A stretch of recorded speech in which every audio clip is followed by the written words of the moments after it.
آواز بلند محمد وعلى محمد اللهم صل على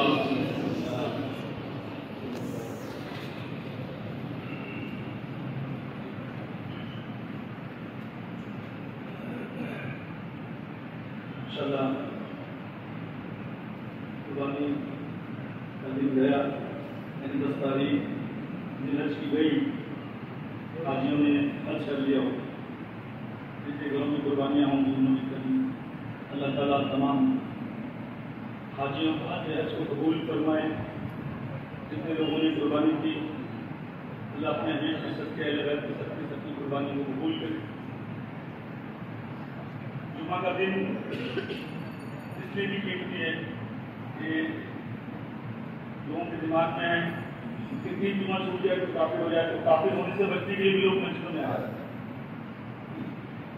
اور مسلمانوں کا ایک جگہ ہونا ایک جمعے کی سب سے بڑی برکت ہے۔ تو الحمدللہ کہ مسلمان جمعے کے دن سے ایک جگہ جمع ہو جاتے ہیں، بات کرنے کا موقع ملتا ہے۔ جو کتاب ہے جمعہ کا اصل میں یہ مسلمانوں کو بتانے کے لیے کہ حالت حاضرہ کا آنے والا وقت کیا ہے، مسلمانوں کا کون سا مہینہ ہے، کون سا تہوار ہے۔ خصوصاً جمعہ میں کتاب ہونا بھی چاہیے کہ آگے کون سا مہینہ، کون سا تہوار، کون سا دن، حالات کیا ہیں، حالات کے بھی بیان ہوتے رہنا چاہیے۔ کیونکہ جمعہ میں جب مسلمان ایک جگہ ہوتے ہیں تو وقت اور حالات دنیا میں چل رہا ہے اس کے بھی بیان ہوتا ہے۔ مسجد کے دیکھو اخراجات بہت ہوتے ہیں، لائٹ ہے، پنکھا ہے، سب کچھ ہے، تو اپنی حلال کمائیوں سے جو آپ ڈالیں گے نا، اس کو بولا کیا بولنے کے لیے میرا تو مطلب یہ معاملہ نہیں ہوتا بولنے کا، خصوصاً آپ ایک بات یاد رکھو کہ آپ اللہ کے گھر میں دے رہے ہو تو احسان نہیں کرو، اللہ آپ کو دے رہا ہے تو آپ دے دو، ہے نا۔ ہم کیا کرتے ہیں، سب سے چھوٹا پیسہ نکال کے مسجد کے جھولے میں ڈالتے ہیں، یہ ہماری سب سے بڑی کمزوری ہے۔ اللہ سب سے بڑی نعمت ادا کرتا ہے، اللہ کے نام سے سب سے چھوٹی پیسہ 10-5 روپیہ دیتے ہیں، یہ نہیں ہونا چاہیے۔ جتنا ہو سکے دیکھ کیونکہ مسجد کے اخراجات ہیں، ایک آدمی پورا نہیں کر پاتا ہے، سب کا ہمارا سب کا کام ہے۔ جتنے لوگ یہاں نماز پڑھتے ہیں، آتے ہیں، جاتے ہیں، اللہ تعالیٰ ہمارے ایک جن کے دینے سے اگر کسی ایک کی بھی عبادت قبول ہو جائے تو معاملہ مال ہے نا، تو دیا کرو اور کثرت سے دیا کرو کہ اللہ تعالیٰ آپ کے دینے کو قبول کرے۔ ہم مجھے انشاءاللہ میں آتا ہوں۔ امام موسیٰ کاظم علیہ السلام کے بہت رقیب تھے، یعنی کہ جو مولا علی علیہ السلام کے بیٹے مولا حسن، مولا حسین کے بیٹے امام سجاد، امام سجاد کے بیٹے امام محمد باقر کے بیٹے جعفر صادق پوری کائنات میں وہ امام ہے۔ امام ہمارے جو امام اعظم ابو حنیفہ وہ فرماتے ہیں کہ 2 سال اگر میں امام جعفر صادق علیہ السلام کی خدمت میں نہیں ہوتا، ان کی جوتیاں سیدھی نہیں کر رہا تو میں ہلاک ہو گیا۔ لوگوں نے امام اعظم ابو حنیفہ سے پوچھا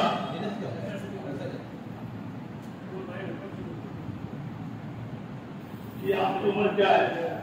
اس وقت آپ لوگوں نے لکھا 60 سال کے تھے، آپ نے فرمایا 2 سال۔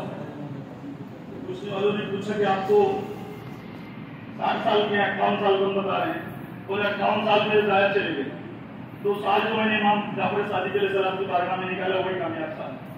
تو یعنی جو وقت کا امام ہو وہ بھی آل محمد کی در کی جوتیاں سیدھی کرتا ہے، اور اس جوتیاں سیدھی کرنے کی بنسبت یہ ہوتا ہے کہ وہ ایک قوم کا امام ہو جاتا ہے، ایک مسلک کا امام ہو جاتا ہے۔ تو امام اعظم ابو حنیفہ نے اہل بیت علیہ السلام کی شان میں جو کچھ لکھا تو اصل میں ایک چیز یہ کہ آپ نے غریب کے تعلق سے بھی لکھا۔ تو امام موسیٰ کاظم علیہ السلام کے بہت مرید تھے، وہ حج کے لیے گئے۔ امام موسیٰ کاظم علیہ السلام سے فرمایا کہ سرکاری حج کا جو ماحول ہے یہ کس طریقے کا ہے، یہ کیسے دیکھ سکتے ہیں ہم لوگ؟ ہم حج کر رہے ہیں، قبول ہوتا ہے کہ نہیں ہوتا ہے، ہمارے ساتھ میں کون اولیاء اللہ ہے، یہاں کون اچھے لوگ ہیں، ہم کو کیسے معلوم ہے؟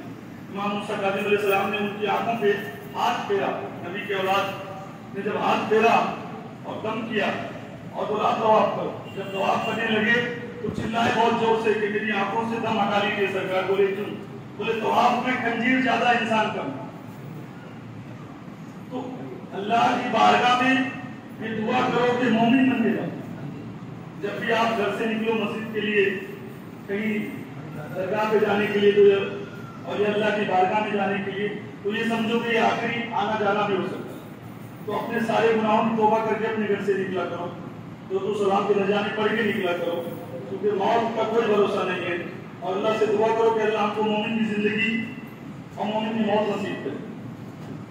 اب اصل چیز پہ میں آتا ہوں. جتنے بھی نبی کرام اس دنیا میں آئے ان سب کا ایک وصی ہے. ابھی مفتی صاحب نے فرمایا کہ رسول اللہ سے محبت اور ایمان کا حصہ کیا ہے. آج دنیا میں جو بحال مچا ہوا ہے حدیثوں کے تعلق سے, جو حدیثوں سے باتیں نکال کر ٹی وی پہ انٹرنیٹ پر گستاخیاں کی جا رہی ہیں, تو ایک بات یہ سمجھ لو کہ ہمارا اور تمام مومنوں کا ایک عقیدہ ہے کہ ہمارے لیے وہ کتاب سچی ہے جس میں کوئی غلط نہیں ہے. وہ ہے صرف اللہ کی کتاب قرآن پاک, جس میں کوئی غلطی نہیں ہے, کوئی نقص نہیں. اس کے علاوہ جتنی بھی باتیں اگر قرآن سے ٹکرائے تو ہم اس کو نہیں مانتے, کیونکہ قرآن ہمارے لیے افضل ہے. باقی حدیثوں کی کتابیں رسول اللہ سے 250 سال بعد لکھی گئی, مگر قرآن آمینہ کے لال پر اترا, ابو طالب کے گھر میں اترا. تو قرآن ایک سچی کتاب ہے جو رسول اللہ کے اوپر اتری. اس کے بعد 250 سال بعد جو باتیں لکھی گئی ہم اس کو نہیں مانتے. جو حدیث قرآن سے ٹکرا جائے وہ حدیثوں کو ہم نہیں مانتے. اب رہے گی بات اس کے بعد کیا, تو اس کے بعد دوسری ذات ہے رسول اللہ. جو رسول اللہ کا وفادار ہے وہ مومن ہے. ہمارا ایمان ہے کہ جس نے محمد نبی کریم صلی اللہ علیہ وسلم سے محبت کی وہ ہمارا ہے. علامہ اقبال نے فرمایا کہ محمد سے وفادار انہیں دم تیرے, کہ جہاں چیز کیا ہے لوگوں قلم تیرے. یعنی محمد سے وفا کرنا ہی ایمان کا حصہ ہے. اس کے علاوہ اگر آپ سوچو کہ نبی کو اپنے جیسا کہہ کر, مر کے مٹی میں ملنا جیسا کہہ کر, نعوذ باللہ, آپ عبادت کر کے نبیوں کی برابری کرتے ہیں, یہ کہہ کر ان کتابوں کو لکھ کر اگر آپ سوچو کہ مومن ہو جاؤ, تو یہ مومن ہونے کی نشانی نہیں. سب سے بڑا نمازی ابلیس تھا, ایسی کوئی جگہ باقی نہیں جہاں اس نے سجدہ نہیں کیا. مگر جب اللہ نے کہا کہ آدم کے آگے سجدہ کر, تو منکر گئے کہ اللہ میں اس کے آگے کیسے سجدہ کروں, یہ مٹی سے بنا ہے, میں نور سے بنا ہوں, میں نے پوری زندگی تیری عبادت کی, اور تو اپنے آگے سجدہ کروا, میں کرنے کے لیے تیار ہوں, مگر اس مٹی کے پتلے کے آگے سجدہ نہیں کروں. اللہ نے بولا نہیں, اسی کے آگے سجدہ کرنا پڑے. جتنے فرشتوں نے سجدہ کیا اس آدم کے آگے, وہ آج بھی عرش پہ فرشتوں کی شکل میں موجود ہیں. جس نے انکار کیا وہ ابلیس بن کر ہوئے زمین کیا. یعنی اللہ کے حکم کو ماننا ہی ہے ایمان ہے. پھر اللہ جو حکم دے, اب اللہ کا حکم کیا ہے, اے مسلمانوں, اے مومنوں, مجھ پر درود پڑھو اور میرے رسول پہ درود پڑھو, اس کی آل پہ درود پڑھو. یعنی اللہم صلی علی محمد وعلی آل محمد, اے نبی مجھ پر درود اور تیری آل پر درود. آل پر درود پڑھنا یہ فرشتوں کا بھی کام ہے. اللہ بولتا ہے میں بھی پڑھتا ہوں, اے مومنوں تم بھی پڑھو. یعنی رسول اللہ پر درود, اس کے بعد ماں فاطمہ پر درود, مولا علی علیہ السلام پر درود, حسنین کریمین پر درود اور ان کی اولادوں پر درود. اب جب ہم نماز پڑھتے ہیں تو یہ درود نماز میں بھی ہوتا ہے, محفل ہوتی ہے اس میں بھی ہوتا ہے. جمعہ کے روز کثرت سے پڑھنے کا حکم ہے کہ آپ درود السلام زیادہ پڑھو. تو یعنی جن پر درود پڑھا جا رہا ہے وہ افضل لوگ. اب حج کا معاملہ ہو گیا, اب آنے والا 18 ذی الحج. 18 ذی الحج وہ دن ہے کہ جس کو بہت چھپانے کی کوشش کی گئی, بتایا بھی نہیں گیا لوگوں کو کہ 18 ذی الحج کو کیا ہوا تھا. یاد رکھنا, جب حضرت موسیٰ علیہ السلام اللہ سے ملنے کوئی دور پہ جاتے تو اپنی جگہ حضرت ہارون کو رکھ کے جاتے, اور آپ نے کہا کہ میرے بعد تمہارا وسیع ہارون ہے, تم سب ان کے تابع ہو. اپنی امت کو حضرت ہارون کے تابع کر کے جاتے. حضرت زکریا علیہ السلام جب بڑھاپے کے وقت میں آئے تو اللہ سے دعا کی کہ اللہ میرا ایک وسیع دے, میں ضعیف ہو گیا ہوں کہ وہ میرے دین کو آگے لے کر چلے سامان. تو اللہ نے حضرت زکریا کو بڑھاپے میں آئے کیا, بڑی عمر میں. یعنی ہر نبیوں کے دور میں ہر نبی کا ایک وسیع رہا. آدم علیہ السلام کا حضرت سیس, حضرت ابراہیم علیہ السلام کا حضرت اسماعیل, حضرت موسیٰ علیہ السلام کے، حضرت ہارون، حضرت زکریا علیہ السلام کے، حضرت یحییٰ، حضرت داؤد علیہ السلام، حضرت سلیمان، یعنی ہر دور میں ہر نبیوں کا ایک وسیع رہا ہے. مگر بات یہ ہے کہ ہر نبی کے دور کا وسیع نبی رہا. ہمارے نبی آخری نبی، اب کوئی نبی نہیں آئے گا. پھر اللہ نے کیا کیا؟ اللہ نے اپنے آخری نبی کے وسیع کو جب بھیجا تو ولی بنا کر بھیجا. کیا بنا کر بھیجا؟ ولی. اور امام اول بنا کے بھیجا. جو ہم بولتے 12 امام میں پہلے امام جو ہیں وہ امام علی علیہ السلام. اکبر کی رات جب سارے صحابہ کرام اللہ کے رسول کے ساتھ خانہ کعبہ سے نکلے اور مدینے کی طرف آنے لگے تو مکے اور مدینے کے بیچ میں ایک میدان ہے جس کو خون کا میدان کہا جاتا ہے، جو مدینے کی جگہ پر. اللہ کے رسول نے حکم دیا کہ سب لوگ نہیں پاؤ ڈالو، سب رک جاؤ. جتنے صحابہ کرام تھے سب نے وہاں پاؤ ڈالا، سب رک گئے. اللہ کے رسول نے صحابہ کرام کو حکم دیا کہ جو جا چکے ہیں ان کو بلا لو، جو رستے میں ان کو بھی واپس بلا لو، جو شام جا چکے ہیں ان کو بلاؤ، جو یمن کی طرف نکل چکے ہیں ان کو واپس بلا لو. تمام صحابہ کرام کو ایک جگہ جمع کر دیا گیا. وہ دن تھا 18 ذی الحجہ کا. صحابہ پریشان آپس میں کیا اللہ کے رسول نے یہاں کیوں روک دیا ہم کو؟ تو قرآن کی آیت تین کیا میں دوں یہ آیت جو ہم نے تم تک پہنچائی ہے آپ اس کو لوگوں تک پہنچا دو. وہ آپ نے یہ آیت نہ پہنچائی تو نبوت کا کام پورا ہو. اب اس آیت کے مفہوم کو اللہ کے رسول نے 18 ذی الحجہ کے دن جس طریقے سے پورا کیا، یعنی اس دن دین کو مکمل کیا، پھر اس کے بعد قرآن کی آیتیں نہیں تھا. سارے صحابہ کرام جب وہاں جمع ہو گئے تو اللہ کے رسول نے اس میدان میں رات گزاری. جب صبح کا سویرا ہوا تو میدان چٹیل تھا، اس پہ کہیں اونچی جگہ نہیں تھی. اللہ کے رسول نے صحابہ کرام کو حکم دیا کہ اونٹ کے اوپر جو کجاوے رکھے ہوئے ہیں ان سب کو نکالو اور ایک اسٹیج بناؤ. صحابہ کرام نے اس بات کو مکمل کیا. اچھا آپ ایک بات یہ سمجھو کہ سرکار یہ بیان خانہ کعبہ میں نہیں کر سکتے، مگر سرکار نے نہیں کیا. سرکار مدینے آ کر کر سکتے تھے مگر سرکار نے نہیں کیا. مدینے میں اس لیے نہیں کیا کہ لوگ کل بہانہ نہ کر دیں. مدینے میں گلیاں تھیں، روڈ تھے، اپنے اپنے گھر تھے. لوگ بولتے ہیں گھروں میں ہیں ہم سن نہیں پائے، گلیوں سے لوگ گزر گئے، بہانہ ہو جاتا تھا کہ ہم نے سن نہیں پایا. کعبہ شریف میں اس لیے اللہ کے رسول نے بیان نہیں کیا. لوگ بولتے ہیں ہم اچھے اراکین میں تھے ہم سن نہیں پائے. اسی لیے کیا کیا؟ سب کو ایک میدان میں روکا کہ کل کوئی بہانہ نہ کر سکے کہ میں سن نہیں سکا، مستقل بات نہیں آ سکی، یا رسول اللہ میں وہاں موجود نہیں تھا. تمام صحابیوں کو اللہ کے رسول نے غدیر کے میدان میں لا کے رکا دیا جس جگہ کا نام خون تھا. آپ ایک بات یاد رکھنا، صحابہ رسول اللہ کے ساتھ میں ہمارا ایمان ہے کہ حاجی حج کر لے تو اس سے پچھلے گناہ معاف ہو جاتا اور وہ پاک صاف ہو جاتا. صحابی پلس حاجی. اور بات یہ کہ رسول کے ساتھ میں حج کرو، یعنی دیکھو تین چیز، اللہ کے نبی کے ساتھ حج کرنا افضل، اس کے بعد حاجی یعنی پچھلے گناہ معاف، اوپر سے صحابہ کرام. یہ تین چیزیں ایک جگہ جمع ہوئی، سب رسول اللہ کے ساتھ جمع ہوئے. اللہ کے رسول نے جب صبح کا سویرا ہوا، سورج تپش میں تھا، سارے صحابہ کرام اس اسٹیج کے پاس کھڑے تھے. اللہ کے رسول نے سب صحابہ کرام سے پوچھا خدا میرا مولا ہے، آپ سب کو یقین، سب نے کہا یا رسول اللہ یقین. آپ نے فرمایا میں تمہارا مولا ہوں. سب نے فرمایا یا رسول اللہ حق. پھر اللہ کے رسول نے فرمایا علی کو بلاؤ. مولا علی علیہ السلام کی ذات رسول کے پاس آئی. اللہ کے رسول نے منبر پہ کھڑا کیا، مولا کا ہاتھ پکڑا، بلند کیا. یہ جو میں بتا رہا ہوں یہ مسلم نے لکھا ہے، یہ بخاری نے لکھا ہے، یہ تمام اہل سنت کی کتابوں میں لکھا ہے. اگر آپ کو نہیں بتایا گیا تو آپ چیک کرو گے. اللہ کے رسول نے مولا جی کا ہاتھ پکڑ کے فرمایا من کنت مولا فاضل. اے لوگوں جس طریقے سے خدا میرا مولا، میں تمہارا مولا، میرے بعد تمہارا مولا نہیں، میرے بعد تمہارا مولا علی ہے. من کنت مولا ہی فاضل مولا، میرے بعد تمہارا مولا ہے. اب یہ کیا تھا؟ رسول اللہ آخری نبی ہے. اب رسول نے اپنے بعد امت کو بے سہارا نہیں چھوڑا.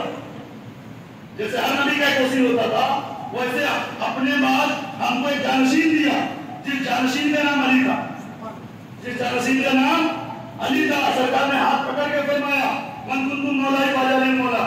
مسلمانوں ایک بات یاد رکھو، ہم کبھی بے سہارا نہیں ہیں. سرکار مخدوم پاک بازو میں ہے نا، جو سرکار مخدوم پاک کے عاشق ہیں وہ کیا بولتے ہیں؟ مخدوم پاک کے سائے میں ہم. ہندوستان میں ہم بولتے ہیں غریب نواز کے سائے میں. مگر اللہ کے رسول نے پوری کائنات کو، تمام مومنوں کو مولا علی علیہ السلام کے سائے میں کر دیا. یاد رکھنا کہ دنیا میں جس کا بھی سایہ رسول اللہ کا سایہ جس پر ہے، اس پہ علی کا بھی سایہ ہے، اس پہ حسن کا بھی سایہ ہے، اس پہ حسین کا بھی سایہ ہے، اس پہ تمام اولیاء اللہ کا سایہ ہے. یعنی بعد رسول اگر امت میں کوئی جانشین ہے، اب ایک بات یہ سمجھو، ایک پیر صاحب ہیں، چاہے جس سلسلے کے پیر ہوں، ان کے لاکھوں مرید ہوں، اب جب ان کا آخری وقت آتا ہے تو وہ کیا کرتے ہیں؟ اپنی بات ایک گدی نشین بنا دیتے ہیں، یا تو بیٹے کو، اور اولاد نہ ہو تو داماد کو، اگر داماد بھی نہ ہو تو اپنے سارے مریدوں میں جو سب سے اچھا مرید ہو اس کو اٹھاتے ہیں، خلافت سے نوازتے ہیں اور اپنی گدی دے دیتے ہیں. کیوں؟ یہ میرا جو سلسلہ ہے یہ ادھورا نہیں رہ جائے. میرے بعد لوگ ایک کسی کو فالو کرتے رہے. میری جو تعلیم ہے یہ تعلیم میرا ایک مرید آگے بڑھا ہے، یہ میرا گدی نشین آگے بڑھا ہے. یعنی دنیا میں جتنے پیر ہیں اپنے بعد جانشین مقرر کرتے ہیں، اپنے بعد خلیفہ مقرر کر دیتے ہیں. جب غدیر نے یہ بتا دیا پوری دنیا کو کہ رسول کا جانشین بعد رسول جو ہمارا خلیفہ ہے، ہمارا پیر ہے، وہ علی ہے، اس دین کو کیوں نہیں مناتے؟ اور یہ تو کوئی شیعوں میں نہیں ہے، یہ تو سنی کتابوں میں ہے. یہ تو اللہ کے رسول نے غدیر کے دن اعلان کر کے بتایا. حافظ جب ایک حافظ ہو جاتا ہے، مفتی صاحب سے مفتی کی سند لے رہے ہوں گے، پڑھائی مکمل ہو چکی ہوگی، ایک جلسہ ہوتا ہے، ایک تقریب ہوتی ہے، لنگر ہوتا ہے، گھر والوں کو بلایا جاتا ہے، اس کے بعد سند دی جاتی ہے کہ آج آپ مفتی ہو گئے، آج حافظ ہو گئے، آج قاری ہو گئے، آج عالم ہو گئے. یہ کیوں دیا جاتا ہے؟ سب لوگوں کے سامنے، یہ دنیا کو معلوم پڑے کہ یہ مفتی ہو چکے ہیں، قاری ہو چکے ہیں، حافظ ہو چکے ہیں. پیر جب خلافت دیتا ہے تو پورا مجمع ہوتا ہے، لنگر ہوتا ہے، تاج پوشی کی جاتی ہے. اس طریقے سے یہ جو کچھ دنیا کو معلوم پڑا ہے آج امت مسلمان جو کر رہی ہے، یہ سب اللہ کے رسول نے 18 ذی الحج کو غدیر کے دن کیا ہے اور اسی دن نگر پوری دنیا کر رہی. مگر کتنے لوگ یہاں ہیں جو عید غدیر کو جانتے ہوں؟ نہیں جانتے. جو جانتے ہیں اللہ تعالیٰ ان کی سمجھ میں اور اضافہ کرے، مگر جو نہیں جانتے ہیں آنے والا 18 ذی الحج عید غدیر کا دن ہے. اس دن اللہ کے رسول نے مولا علی علیہ السلام کو ہمارا مولا بنایا اور یہ لوگوں کو معلوم نہیں کیونکہ بتایا نہیں جاتا ہے، ممبروں سے نہیں بتایا جاتا ہے، مسجدوں سے نہیں بتایا جاتا ہے. اب جب اللہ کے رسول نے مولا علی کا ہاتھ پکڑ کے فرمایا من کنتم مولا فاجعل مولا، میرے بعد تمہارا مولا علی ہے، ایک شخص وہاں کھڑا ہو گیا. اس نے بولا یا رسول اللہ میرے کچھ سوال ہے. اللہ کے نبی نے فرمایا پوچھو. اس نے بولا کہ آپ نے نماز پڑھنے کا حکم دیا، ہم نے پڑھا. آپ نے قرآن پڑھنا بتایا، ہم نے پڑھا. آپ نے حج کرایا، ہم نے کرا. آپ نے زکات دینے کا حکم بتایا، ہم نے کیا. مگر ایسا تو نہیں کہ علی کو رشتے داری کی وجہ سے آپ مولا بنائے جا رہے. آپ کا کمال ہے اس لیے دنیا مولا بنا رہے. اللہ کے رسول نے فرمایا کہ یاد رکھ اگر میں اپنی طرف سے بنا رہا ہوں تو اللہ تعالیٰ فیصلہ کرے گا. اور اگر تو یہ دکھ سے علی بھی بول رہا ہے، علی کی دشمنی بھی بول رہا ہے، تو اللہ بھی تیرا فیصلہ کرے. کتابوں میں لکھا ہے کہ آسمان سے ایک پتھر گرا ہوا آدمی نست و نابود ہوگا. اب یاد رکھنا حاجی پاک ہونے کے بعد جس کے پاکوں کے دل میں اگر علی کے لیے بال کے برابر بھی کوئی بات آ جائے تو اللہ کا عذاب اس کو کر دے. یہ سمجھنے والی بات ہے کہ اللہ کے رسول نے اپنے بعد مولا علی علیہ السلام کو جانشین کیوں بنایا؟ بہت صحابہ کرام تھے، بہت سارے لوگ تھے اور کسی کو بنا سکتے تھے، مگر علی کو جانشین بنانے کی وجہ کیا تھی؟ آپ ایک بات یہ سمجھ لو کہ کائنات ابھی امام صاحب نے بتایا کہ امام حسین علیہ السلام کی مٹی، پیر کی مٹی ایک بچہ اپنے سروں پہ لگا رہا تھا تو اللہ کے رسول نے اس کو اٹھا کر بوسا دیا. امام حسین بیٹے مولا علی علیہ السلام تھے. مولا علی علیہ السلام کی فضیلت یہ جب تک آپ سمجھ نہیں لو گے کہ کون کیا، جب تک آپ کو ایمان اسلام کو سمجھ میں نہیں آئے. کربلا کی شہادت جو ہے وہ علی کے بچوں کی ہے. آج دنیا میں جتنے بھی لنگر بٹ رہے ہیں، جتنی بھی بڑی بڑی مزاریں ہیں، وہ علی کی اولادی ہیں. غوث پاک مولا علی کی اولاد، غریب نواز مولا علی کی اولاد، مخدوم پاک مولا علی کی اولاد، وارث